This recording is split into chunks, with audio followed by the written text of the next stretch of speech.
The R8 is the sports flagship of the Audi range. Now the carmaker has made this high-performance car even more dynamic and thrilling. Together with the coupe, Audi is also launching the Spider convertible. The new V10 engine outperforms what was previously the highest output 10-cylinder unit by 18 kilowatts or 25 horsepower. The Audi engineers were innovative with the transmission as well. Audi marketing executive Michael Binder touts the new 7-speed dual-clutch gearbox, the S-Tronic. Audi has reduced the standard sprint time by 0.3 of a second, while increasing fuel efficiency. The 7th gear makes it possible to save up to a liter of fuel over 100 kilometers. That gives the top model, the V10 Plus, with its 550 horsepower engine, a fuel rating of under 13 liters per 100 kilometers. We wanted to see what racetrack credentials the new R8 V10 Plus has. Frank Stippler tested it. He's an Audi Works driver and an overall winner of the 24-hour race at the Nürburgring.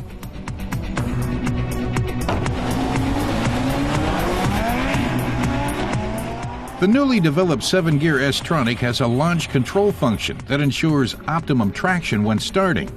The driver can operate the S-Tronic manually or automatically.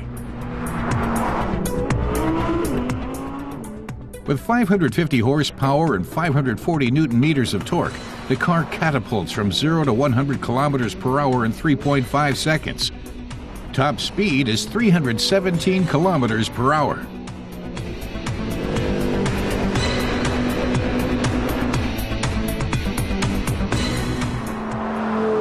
Frank Stippler likes the R8 because it shares the genes of the racing car he drives on the North Loop of the Nürburgring. The R8, he says, is as much fun on the racetrack as it is on a public road.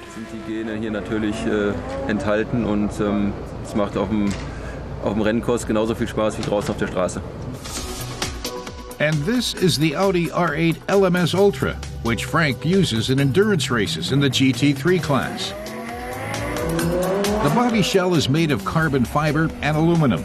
A steel roll cage is mounted on the aluminum chassis. There are some other differences.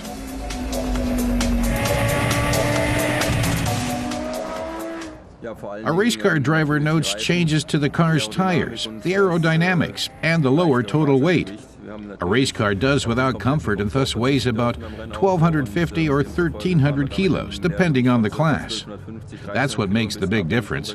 Frank Stippler thinks Audi is moving in the right direction in its efforts to reduce the weight of road-going cars.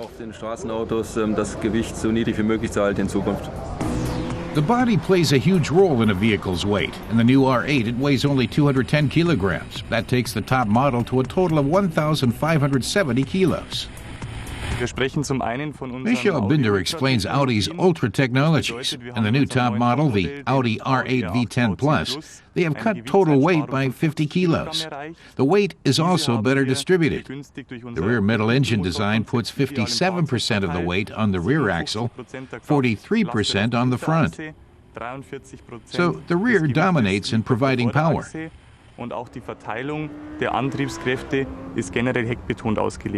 85% of the power normally goes to the rear axle. If the rear wheels lose traction, the viscous coupling shifts up to 30% of the power to the front, so the driver can always accelerate out of curves with ideal traction.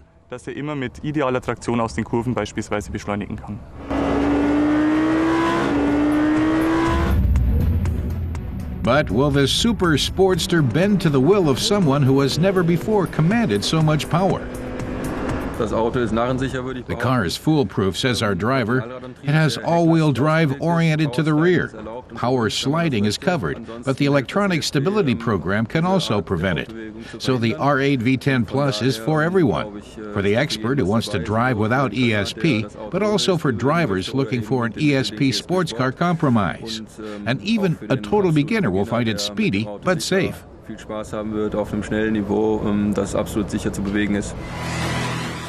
Back on the country road, car tester Reinhold Deisenhofer wanted to know how good the V10 is for everyday use.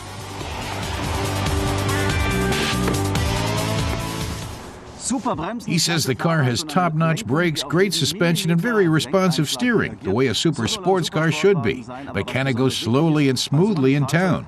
Can a driver relax at low speeds? The answer is yes. The R8 V10 Plus can even cruise, unlike many other sports cars.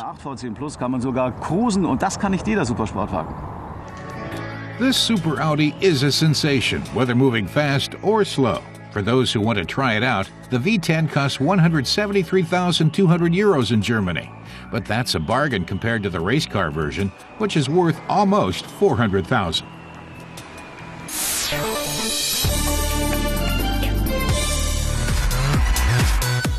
Hyundai has unveiled the second generation of its i30 as a CW, or cross wagon. The i30, developed for the European market and debuted barely a year ago, was designed to take on the compact class together with the Kia Ceed from the same group platform. The CW is built in Slovakia.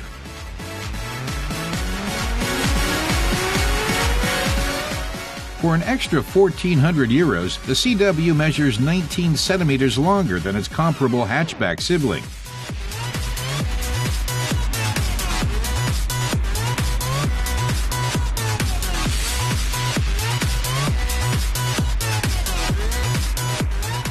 We tested the biggest diesel version, the 1.6-liter CRD-i Blue version with 94 kilowatts of power. It makes the sprint from 0 to 100 kilometers per hour in 11.2 seconds, with a top speed of 193 kilometers per hour. Hyundai rates fuel consumption at 4.2 liters per 100 kilometers.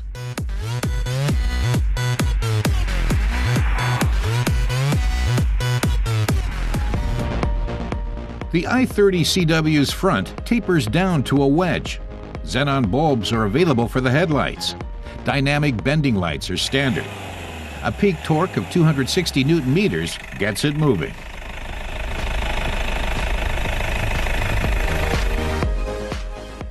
The i30 CW coasts on 17-inch alloy rims. Quite practical are the automatically retractable wing mirrors. The side contours give the i30 CW a certain dynamism. It boasts 528 liters of cargo space with the rear seats up, compared to the i30 hatch's 415 liters. Putting the seats down opens up over 1,600 liters of capacity, an increase of some 27% over its predecessor.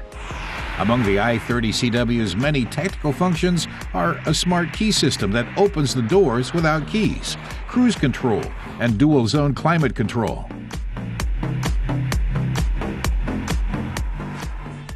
The seats provide sound lateral support. The ample interior has a nicely crafted feel.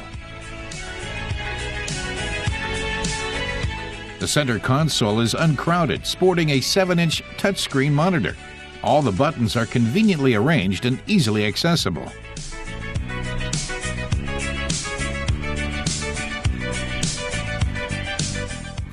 The rear seats offer plenty of legroom.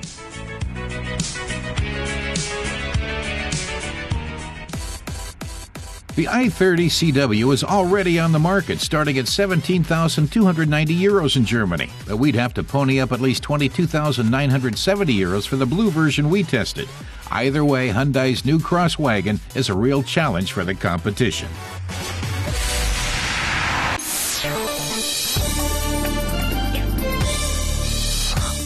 Chevrolet has unveiled an all-new, all-electric model, the Spark EV, although it won't hit the market until 2014. A special combo charger allows its battery capacity to be fast-charged to 80% in 20 minutes. On a regular 240-volt outlet, the Spark EV recharges in around 7 hours. Toyota presents the next generation of the Auris, which includes the new hybrid version. It boasts a combined output of 73 kilowatts and an official fuel consumption rate of just 3.8 liters for 100 kilometers. The new generation is tailored to the European market and will be built at Toyota's Burniston facility in England. The new Auris goes on sale next year.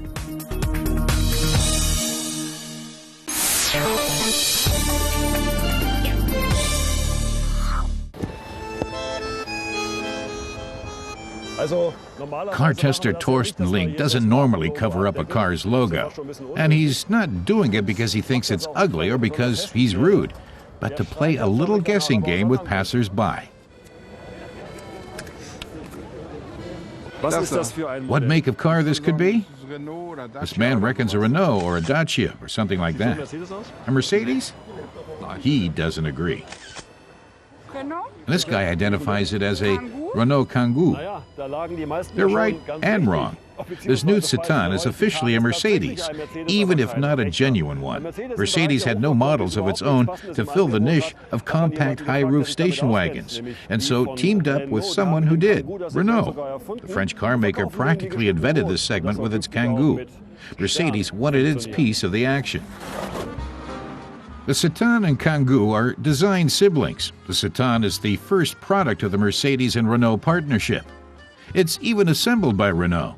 But that's no salt in the French marquis soup now that the Kangoo has worked its way up from a purely functional to a deluxe van. That was good enough for Mercedes, but will it be good enough for Mercedes customers? Will they turn their noses up at an urban delivery van? On the outside, the Renault and Mercedes are not that different, just a few cosmetic changes. Inside, the Citan boasts that typically dignified Mercedes look, but something still seems a bit lower class.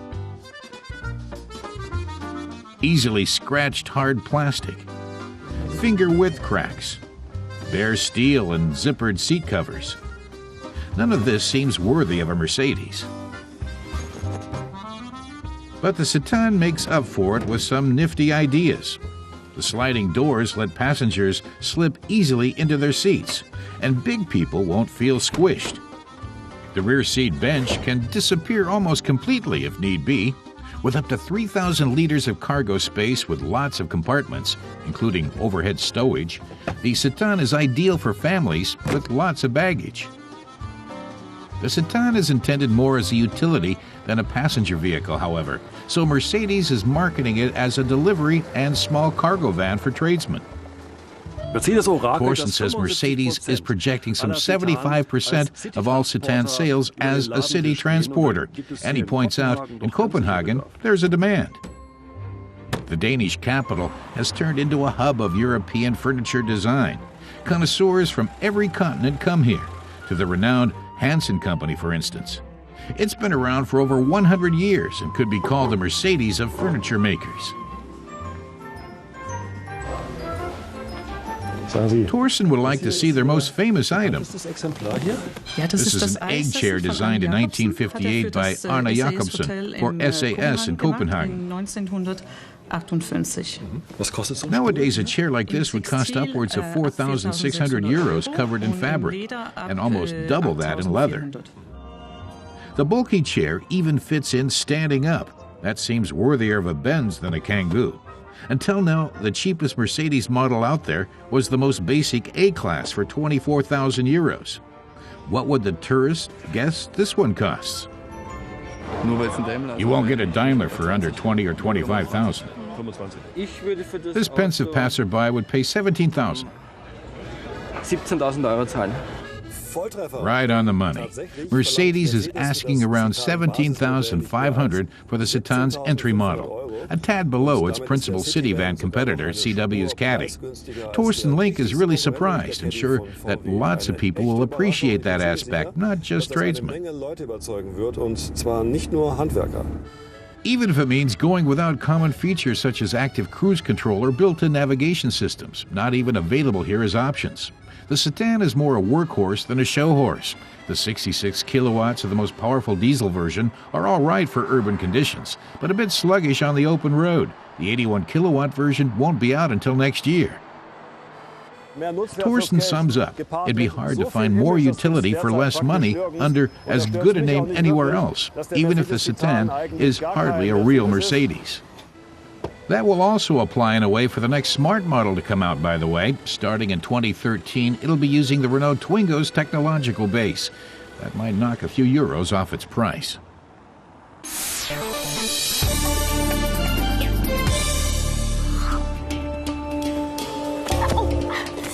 Ah, the perils of jogging. But when you're stuck in the sticks, there might be only one way of getting home.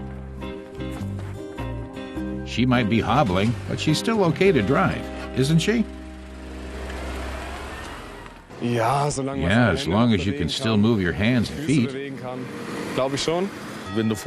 you have a foot in a cast, you can't move it. You'd have to keep on jumping around to reach the clutch. You can't drive with certain injuries. Yes and no.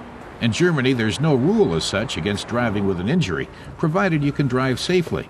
With an automatic transmission, after all, you don't need your left foot.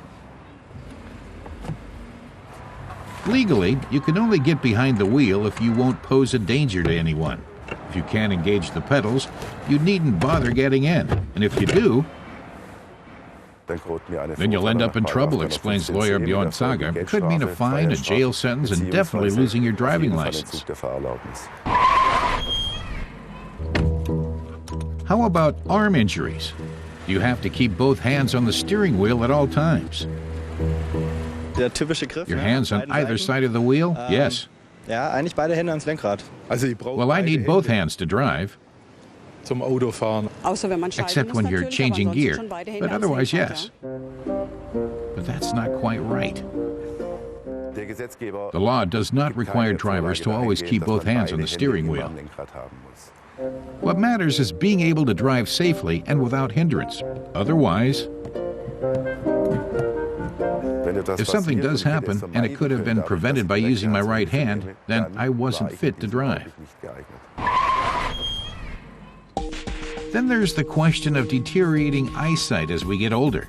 Do we then have to wear glasses, even if they aren't mentioned in the driving license? No follow-up eye tests are demanded. You keep on driving until something happens. People tend to consider themselves physically fit. If their eyesight gets worse gradually, they often don't notice. They think their vision is normal. And that's where the danger lies. A driver's subjective feeling when he reckons he's fit to drive and can see well enough is not definitive. The only thing that counts is the objective quality of vision. Drivers who aren't sure should see an eye doctor. And if that means being prescribed glasses, your driving license has to mention it.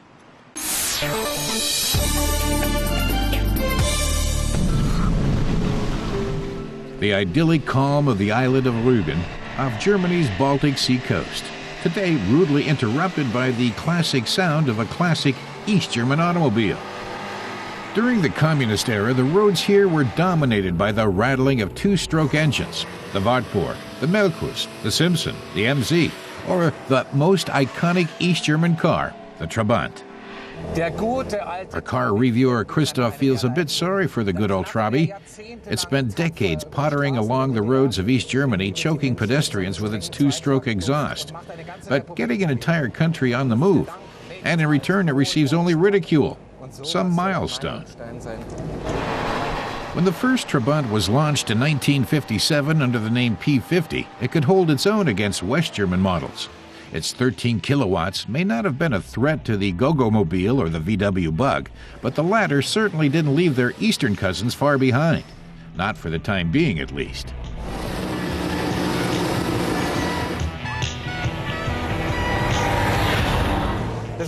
The model Christoph's driving is the P601, built in 1990, making it one of the very last Trabis built. The engine hadn't changed since 1969.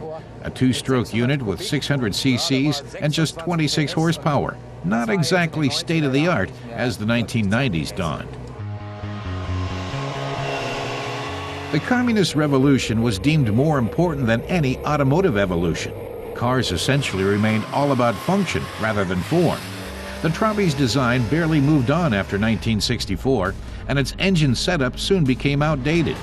In the West, two-stroke engines were primarily associated with motorbikes and lawnmowers.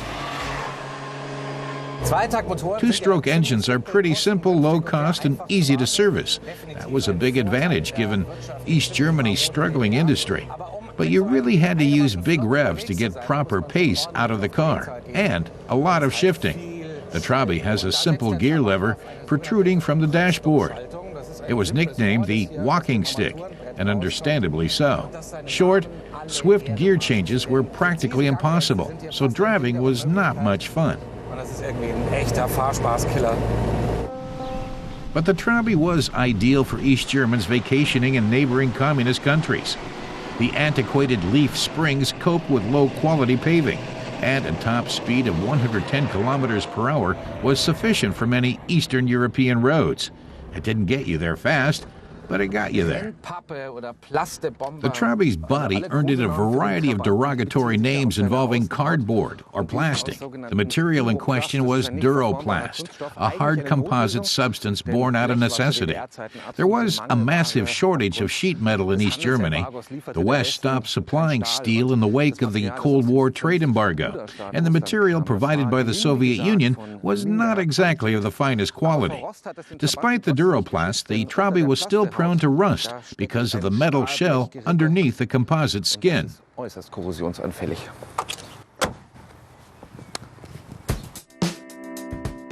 S stands for Sachsenring, the state-owned company that built the Trabant. VEB Sachsenring was based in the city of Zwickau in Saxony. The Trabi's tail fins were inspired by the American cruisers of the 1950s. In 1964, the body was the then highly modern double trapezoidal design, which it retained through 1990. The interior was on the Spartan side: steering wheel, 2 dials, and 4 seats, garnished with a smattering of knobs and a few square feet of felt fabric.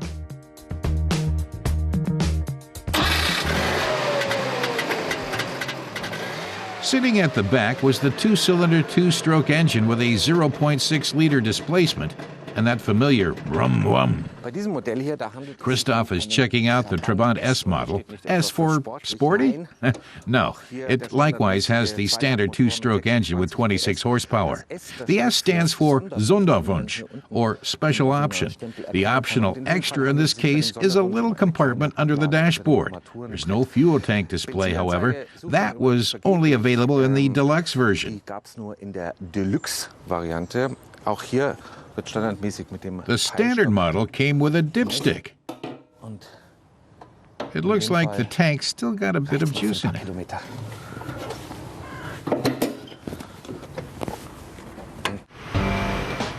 The Trabant never won many prizes, but it is featured in the Zeithaus Museum at Volkswagen's Autostadt complex in Wolfsburg, together with around 100 other milestones from automotive history. Does it really deserve such illustrious company, though? After a promising start, the Trabant P601 had the potential to keep pace with the Western European competition, but it enjoyed precious little technical evolution in the course of its 24-year production run. The communist leadership believed such modernization was superfluous. The planned economy didn't plan very far. The functionaries gave the Trabi an expected lifetime of just 7 years, which was particularly frustrating with a 12-year waiting list to get one. In fact, the car lasted an average of some 28 years on the roads of East Germany. The Trabi's big advantage was the uncomplicated engineering, which meant many owners could fix things themselves. Except the waiting list for spare parts was also extremely long. Many drivers would give their proud possessions a real waxing and pampering before even taking them out on their maiden run. At the back of their minds was the thought of the dreaded waiting list for a second car.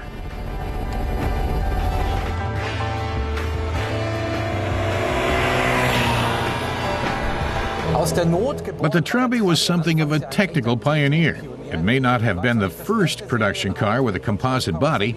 That honor went to the Corvette. But 3.2 million units made it the most frequently built.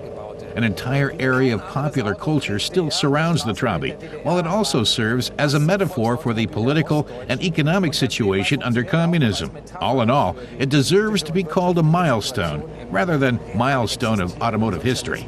Damit ist ganz klar, der Trabi ist definitiv ein Meilenstein der Automobilgeschichte.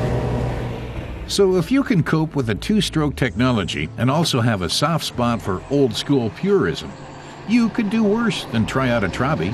After all, what other modern classics can you get in decent condition these days for under €3,000?